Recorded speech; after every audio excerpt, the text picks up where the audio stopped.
Kaunting panahon na lamang at ako'y inyong makikita, at kaunting panahon na lamang at hindi na ninyo ako makikita.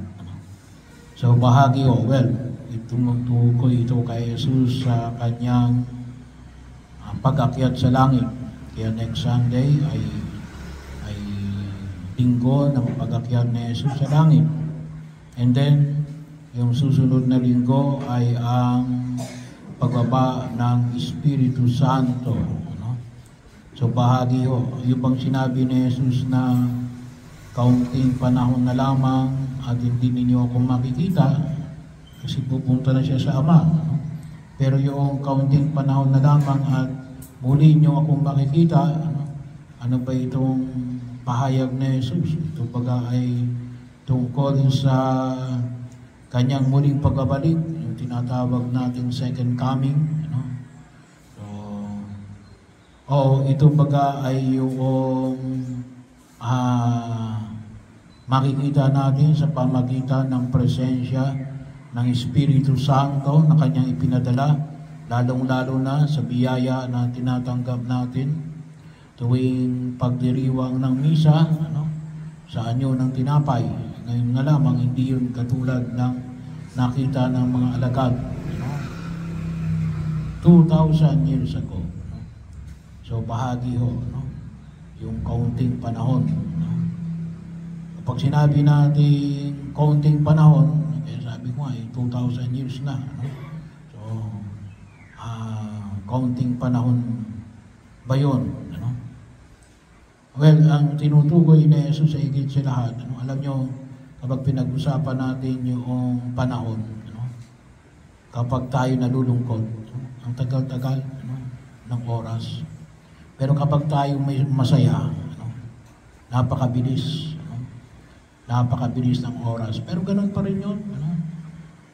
Yung bawat oras ay 60 minutes pa rin yun. Yan ang pakiramdam natin, ang bilis-bilis kasi bakit?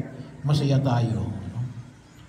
Kung minsan, pakiramdam natin ay matagal. Bakit? Malungkot tayo. So, nakaka-apekto din yung damdamin pag sinabi natin. Pero yung panyaya na ipinaayag na Jesus si Alin, yung sana maging bagang bahagi ng ating kalinangan, yung tulad na ipinahayag natin kahapon, yung pagkilala sa Diyos. Kung inyong maalala kahapon, ang binigyan natin ng pagninilay ay yung conversation with God. Pakipag-usap sa Espiritu. Lalong-lalo na daw natin pakipag-usap sa Diyos. So ngayon ay pinapahayag rin yung nakikita. Nakikita natin pagkakataon. At sabi nga natin, saan ba natin higit na nakikita sa Jesus? Sa banal na Eucharistia, sa banal na pagdiriwang ng misa. Pero ang mahalaga ay, sana nga po, ay yung maging bukas tayo na makita yung presensya ng Diyos. At kung minsan kapag ang sinabi ng iba na, Father, hindi ko makita yung presensya ng Diyos, may isang panghamon. Be the presence of God. Kung wala ka makita ang presensya ng Diyos, ikaw mismo, na maiparamdam mo na nasa iyo ang presensya ng Diyos. Bahagi ho yun na makita ko na. Sapagkat yung may binabahagi ng pagkilos, yun ang tunay na kaligayahan. Kaya, kung tutusin, ay ang panahon madaling lumilipas. Kasi gawa nga ng alin, napupuno tayo ng kagalakan. At saan tayo na mapupuno ng kagalakan? Kapag tayo ay nasa presensya ng Diyos. Bagaman po yung kagalakan na ibinibigay ng daigdig na ito, nagpapahayag din na rin, nagiging madali yung panahon. Pero yun ay pansamantala lamang, temporary. Yung kagalakan na ibinibigay ng daigdig na ito. So pagkakataon, at yun ay nakikita natin na madaling lumipas. So babalik ulit tayo doon sa matitigib tayo ng kalungkutan. bahagi ho na sana yun ang maging pamantayan ng ating pagkilos at pananaw. No? Yung presensya ng Diyos. Nasaan dito yung presensya ng Diyos? Ano? Yun dapat ang hinahanap natin. Bagaman sabi nga natin, God is everywhere. No? Pero, kinikilala ba natin? Do we acknowledge the presence of God? Kaya nga po minsan kapag tayo nagdarasal, sinasabi na, let us put ourselves in the presence of God. No? Ilagay natin ang ating sarili sa presensya ng Diyos. Yun naman yung tingnan natin na higit na pag-inila. At sigurado ho, yun ay magdudulot sa atin ng kagalakan. No? Kaya kung minsan sinasabi nga natin, yung kung minsan may lumalapit sa akin, sabi, Father, paano kaya kapag mayroong third eye? Alam niya man ang ibig sabihin ng third eye. Ano nakikita niya? Nakakita raw siya ng mga masasamang espiritu. Sabi ko, dapat ipinapasara yan. Bakit? Kung ikaw ay may third eye, ibig sabihin kasi, you are entering into another dimension. Anong dimension yun? Hindi yung dimension ng daigdig na ito. The dimensions of the spirits. So, bahagi ho yun. Pero ang tanong ko, bakit ganito? Bakit nakikita nyo yung demonyo lang? Ba't hindi nyo nakikita ang anghel? Bakit? Ano ba yung demonyo? That is the fallen angel.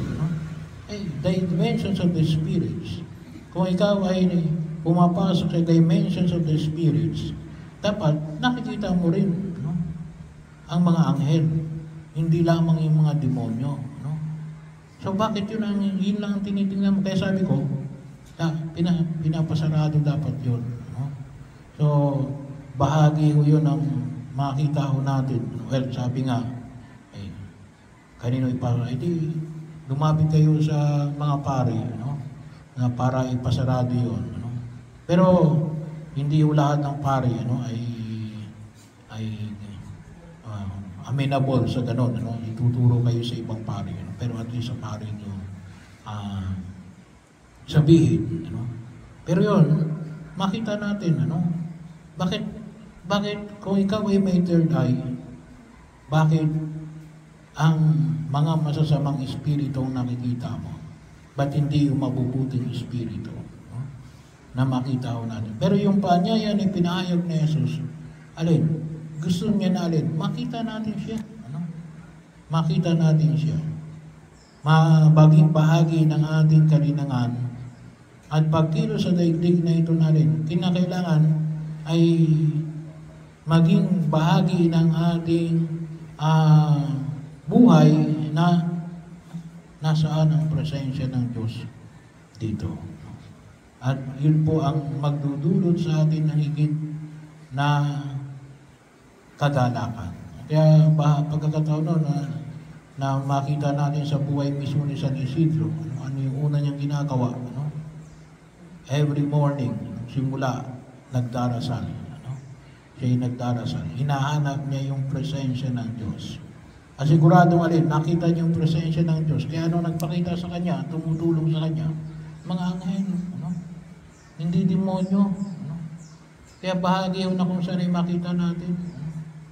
Pagkakataon na kung saan ay higit nating maunawaan. Well, pagkakataon na kung saan ay yun, kung tusin, yung may tumutulong kay San Isidro. Pero, ibig sabihin, ang nakakita nun ay yung mga tao na nagrereklamo dahil daw sa huli si San Isidro sa kanyang pagtatrabaho doon sa lupain. Pero nakita na tinutulungan siya sa kanyang pagtatrabaho. Yun yung hamon ay pinapamanig ng buong may kapal. Sandaling panahon na lamang at makikita ninyo ako. So huwag natin sayangin yung panahon na inilalagi natin sa daigdig na ito, na sana po araw-araw ay maramdaman natin makilala natin. No? Kasi sabi nga, God is everywhere. No? Pero nakikilala ba natin? No? Yung nakasama natin ng Diyos. No? Kapiling natin ng Diyos. Nakikita natin ang Diyos. Kaya maganda rin maging bahagi ng ating pagninilay, bago tayo matulog paggabi. Siguro pwede rin natin itanong na, saan ko nakita ang Diyos sa araw na ito?